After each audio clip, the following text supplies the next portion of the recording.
Tonight on the MTN 430 News, slick roads and slow commutes. Now it's starting to cool off and it's freezing. So we're having to go over everything multiple times.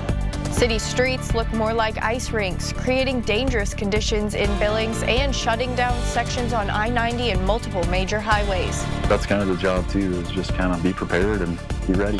Plus, a busy morning for the Billings Fire Department responding to a structure fire and car wrecks. Your MTN News starts right now. Good evening and thank you for joining us on this Friday. I'm Hailey Monaco. The cold and icy conditions had severe impacts on highways and interstates. The Montana Department of Transportation shut down Park City to Columbus today. That section of I-90 has been closed for a majority of the day for both east and westbound lanes. For a short time, Laurel to Park City was also closed. I-90 south from Billings to Hardin was emergency travel only for a while. We pulled some pictures from other highways showing snow-packed roads. At East Corner, the road closed arm down at the junction of 191 and 87, with the road closed to Harleton and much of central Montana having ice warnings. It's something Montanans rarely see, a shut down interstate due to unsafe road conditions, but on Friday that was the case when I-90 shut down for a brief moment of time due to severe weather conditions.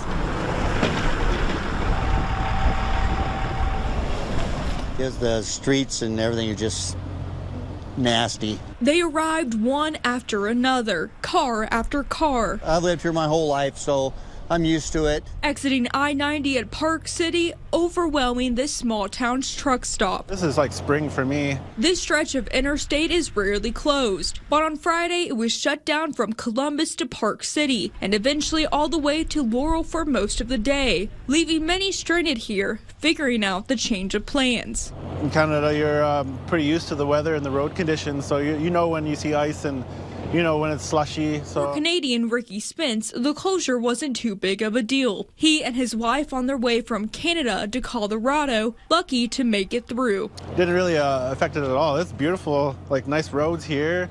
Kind of beats the interstate here. But it was a different story for Columbus resident Kevin Ziegler. Well, actually, I had spent the night in Billings for a doctor's appointment, and just because we knew the storm was coming in, didn't expect to have this much snow or the interstate to be shut down when I got up this morning. Kevin and his wife weren't planning to end up here. Kevin says the last time he remembers I-90 looking like this was back in the 1980s. I haven't seen them like this for a long time.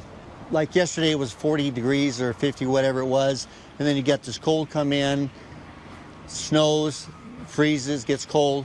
The roads are just solid ice. A highway transformed into a skating rink, prompting an interstate closure rarely seen this close to Billings. The only thing you have to watch out for is black ice. So take it slow and easy. If you don't have to be on the road, don't be on the road. Find a place to stay for the night. Let the state do their job. Get the roads possibly sanded and plowed, and it's not worth the risk. In Park City, Matt Carmack, MTN News. The Billings Fire Department had their hands full this morning responding to a number of accident calls. Police, paramedics, and fire were out in full force dealing with accidents. Luckily, many of the calls didn't have bad injuries associated because fire crews were soon called to the west end for a trailer home completely engulfed in flames. This is at 17 West Meadow Drive in the Golden Meadows complex. No injuries were reported, but damage was severe, likely amounting to a total loss. It made an already busy morning that much tougher. Fire came in, and then with the roads being what they are, generated in the double-digit codes in that kind of hour-ish time frame, which is probably 4 or 5 times more than normal. So we, run 10 crews, and they were pretty busy this morning trying to tackle those 10 calls that kind of all happened at once. Shower said, though the department is always prepared for extra calls on bad weather days, and drops in service are rarely noticed.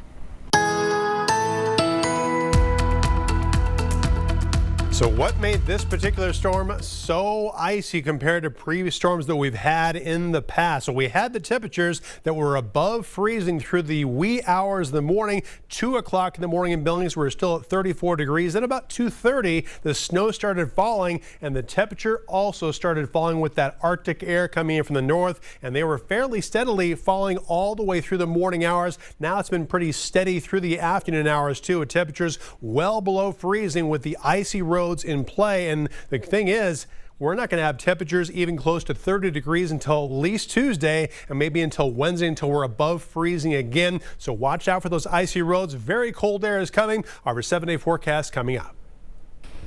A ceasefire deal could go into effect as soon as Sunday between Israel and Hamas. Scripps News' Kadia Tubman has the details of the agreement. Israel's security cabinet voting Friday to approve a 3-phase deal that would pause the fighting between Israel and Hamas and release dozens of hostages who were violently taken on October 7th, 2023. This is a very hopeful moment, and let's hope all of the pieces fall into place and that negotiations beget negotiations. In the first phase of the deal, 33 hostages would be released by Hamas over 6 weeks. That's set to begin Sunday with the release of 3 female hostages. In exchange, Israel will release hundreds of Palestinian prisoners and detainees and ramp up the number of humanitarian aid trucks going into Gaza. Hopefully between now and 42 days from now, we will see our son getting out. Adi and Yael Alexander's son Aidan is still being held hostage in Gaza, but would not be part of the initial group released. Our family is so torn and, it's very, very tough. Like, we want him back. Like, I can feel it's coming, but we are still not there. In Gaza, the deal would mean an end to Israel's retaliatory attacks targeting Hamas. Over the last 15 months, Israel's offensive has killed more than 46,000 people in Gaza, according to the Hamas-led health ministry, which does not distinguish between civilian and militant deaths. While the first phase of the deal appears hopeful, a longer-lasting peace will be harder to achieve, according to Middle East expert Stephen A. Cook. I've been working too long on the Middle East, and I know too much about the incentives of all the parties and their opponents to believe that this is really a durable ceasefire. Kadia Tubman, Scripps News, New York. A unanimous decision, the U.S. Supreme Court upholding a ban on TikTok that is set to go into effect on Sunday, January 19th, citing national security concerns in their opinion. All 9 justices saying that those concerns and implications outweighed the First Amendment arguments that TikTok made before that court just a week ago. Now, the White House putting out a statement saying that the Biden administration will not enforce this ban come Sunday. Instead, they will leave that enforcement to the incoming Trump administration. TikTok CEO responding to the Supreme Court decision in a video. On behalf of everyone at TikTok and all our users across the country, I want to thank President Trump for his commitment to work with us to find a solution that keeps TikTok available in the United States. This is a strong stand for the First Amendment and against arbitrary censorship.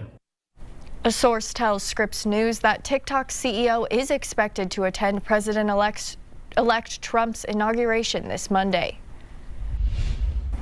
For the past 9 months, a Yellowstone Art Museum's artist-in-residence has occupied the Visible Vault with her sticky note project, an interactive room filled to the brim with sticky note messages from members of the community as they stop by. The project also includes 6 chapters of performance art, with the final one coming to a close after this weekend. Our Isabel Spartz takes us into that colorful room that holds a deeper meaning for the artist and shows us the idea of letting go of the past.